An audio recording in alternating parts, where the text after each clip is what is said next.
Kemenpora siapkan 1.000 paket bagi wirausaha muda pemula.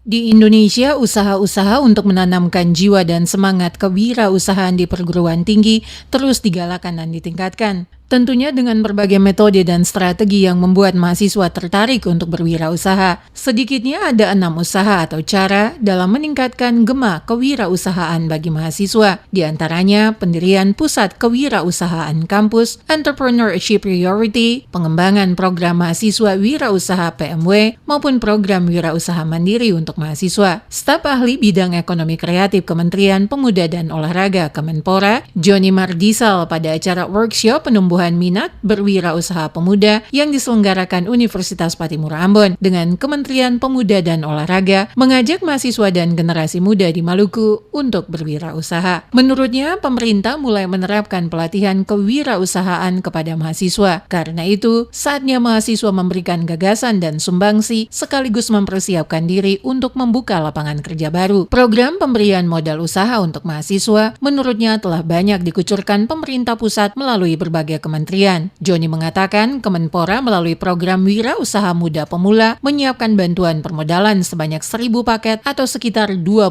miliar rupiah. Ia mengaku pihaknya sudah berkeliling ke belasan kampus di Indonesia untuk menawarkan program permodalan untuk wirausahawan muda dari kalangan mahasiswa dan kini tercatat 6.000 mahasiswa yang tertarik. Tahun ini kita menyiapkan 1.000 paket wirausaha muda pemula, masing-masing paket itu untuk satu orang itu 20 juta kita siapkan. Berarti ada sekitar 20 miliar kita siapkan dana untuk membantu anak-anak muda berwirausaha. Kalau tadi saya sampaikan bagaimana Bu Sarino itu ekstrimnya demikian.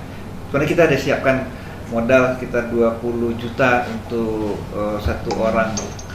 Joni berharap perguruan tinggi sebagai salah satu mediator dan fasilitator terdepan dalam membangun generasi muda mempunyai kewajiban mengajar, mendidik, melatih dan memotivasi mahasiswanya sehingga menjadi generasi cerdas yang mandiri, kreatif, inovatif dan mampu menciptakan berbagai peluang usaha. Perguruan tinggi juga hendaknya merubah arah kebijakan dari High Learning University and Resource University menjadi Entrepreneurial University atau menyeimbangkan kedua arah kebijakan tersebut sehingga arah kebijakan keduanya tercapai baik yang bersifat High Learning University dan Resource University maupun yang bersifat Entrepreneurial University. Dengan perubahan paradigma tersebut, pada akhirnya akan melahirkan entrepreneur muda sukses yang akan mampu membangkitkan bangsa ini dari berbagai keterpurukan.